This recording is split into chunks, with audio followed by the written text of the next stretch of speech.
Train দেখে মনে পড়ে গেল ছোটবেলার একটি কবিতা। কবিতার নাম ছিল ট্রেন। ঝকঝকাঝক ট্রেন চলেছে রাত দুপুরে ওই, ট্রেন চলেছে ট্রেন চলেছে ট্রেনের বাড়ি কই। একটু জিরয় ফের ছুটে যায় মাঠ পেরোলেই বন, পুলের উপর বাজনা বাজে ঝনঝনা ঝনঝন। দেশ বিদেশে বেড়ায় ঘুরে নেইকো ঘোরার শেষ, ইচ্ছে হলেই বাজায় বাঁশি দিন কেটে যায় বেশ। থামবে হঠাৎ মজার গাড়ি একটু কেশে খক, আমায় নিয়ে ছুটবে আবার ঝক ঝকা ঝক ঝক। কি হয়েছে? ঝড় ক্ষতিগ্রস্ত হয়েছে কেউ? না, কোনো ক্ষতিগ্রস্ত হয় নাই, মোটামুটি ঝড় হয়েছে। তো রাত্রে হওয়ার একটা সম্ভাবনা আছে, আবহাওয়ার পূর্বাভাসে বলা হয়েছে আর কি।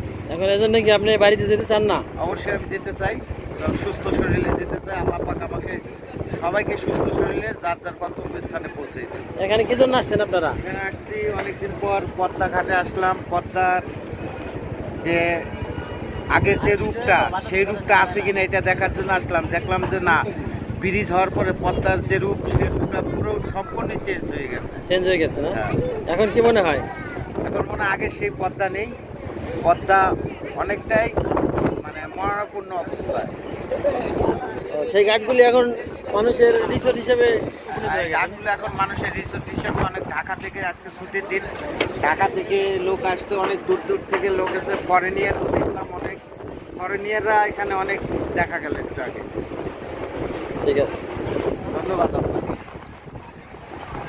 জি, আপনার কিছু বলার আছে বলেন। ঘাট সম্পর্কে আপনি কিছু বলেন ভাই, আপনি কিছু বলেন ঘাট সম্পর্কে। খুব সুন্দর। আর কেউ বলতে হবে?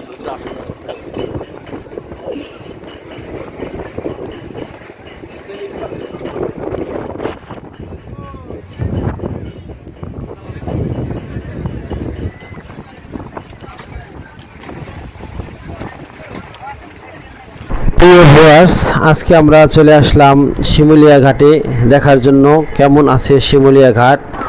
আগে যেখানে লঞ্চ, ফেরি, স্পিড বোট, ট্রলার দ্বারা ভরপুর ছিল যে ঘাটে, সেখানে আজ আর লঞ্চ, ফেরি, স্পিড বোট কিছুই নেই, রয়েছে শুধু মানুষের সমাগম। এখানে আজকে বৈরী আবহাওয়া চলছে, প্রচণ্ড বাতাস বইছে, মানুষ এখানে আসছে রিফ্রেশিং হওয়ার জন্য। দেখেন এখানে অনেক মানুষের সমাগম, তারা অনেক দূর দূরান্ত থেকে এসছে, ঢাকার প্রাণকেন্দ্র থেকে এসে এখানে প্রচণ্ড বাতাস বইছে, এর মধ্যে ভালোই লাগছে। আমরা এসেছি আজকে দেখানোর জন্য কেমন আছে শিমুলিয়া ঘাট। শিমুলিয়া ঘাটের পানির স্রোতগুলি দেখতেছেন, পানির গর্জন আছে, কিন্তু সেই লঞ্চ ট্রলার নেই। এই পদ্মা সেতু হওয়ার পরে এখানে আর সেই রকম লঞ্চ ট্রলার নেই। পানির নদীর জোয়ার, নদীর যে যৌবন ছিল, যৌবন হারিয়ে গেছে, নদীর যৌবন এখন আর দেখা যায় না। এখানে মানুষ আসে পর্যটন কেন্দ্র হিসেবে।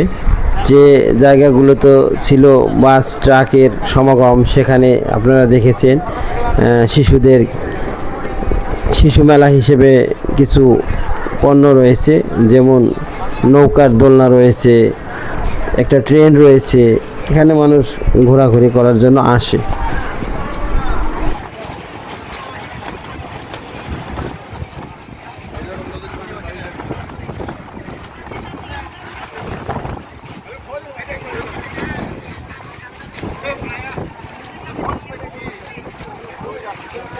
আমরা নদী কাছে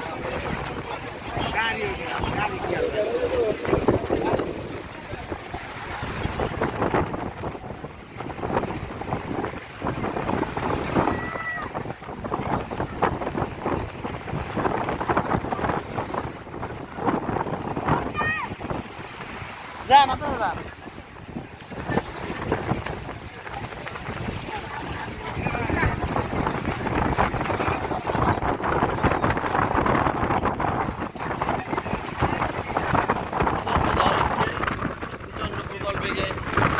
বাতাস বইছে।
ও এরা চলে চলে গেছে, চলেন যাই।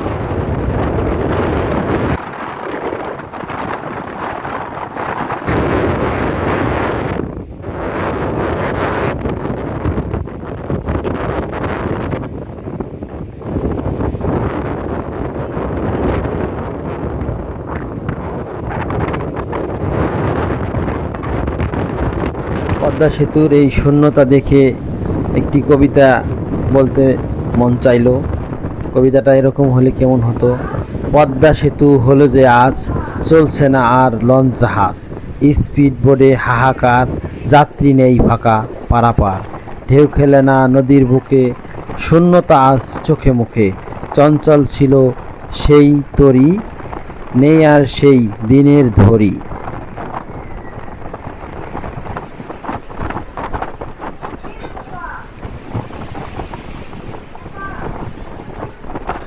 ক্ষুদ্র আকারে এভাবে বলা যায়, পদ্মার বুকে সেতুর গান, লঞ্চ জাহাজ নেই আর যান, স্পিড বোটেও থেমে রয়, সেতু পথে সবাই যায়। কিছু বলেন। যে আমরা দুই নানা নাতি আসছি, পদ্মার যে জৈবকাল ছিল আগে সেই জৈবকাল দেখেছি। বর্তমানে পদ্মা যে সর্বনাশা পদ্মা, সেই পদ্মা বলতে কোনো কিছু নেই। আমরা দুই নানা নাতি আজকে যে পদ্মার যে আবহাওয়াটা, এই আবহাওয়াটা উপভোগ করার জন্য আমরা দুই নানা নাতি আসছি আজকে। তবে আজকের ওয়েদারটা একটু খারাপ, তারপরেও মানুষ আজকে অনেক স্বস্তির ভিতরে আছে। যে পিছনে যে কদিন গরম গিয়েছে, এই গরমে মানুষ বিশ্বাস ছাড়তে পারেননি। যে আজকে যে আবহাওয়ার যে বাতাসগুলো বইছে, প্রত্যেকটা মানুষ একটু স্বস্তির ভিতরে আছে। ধন্যবাদ। ধন্যবাদ আপনাকে।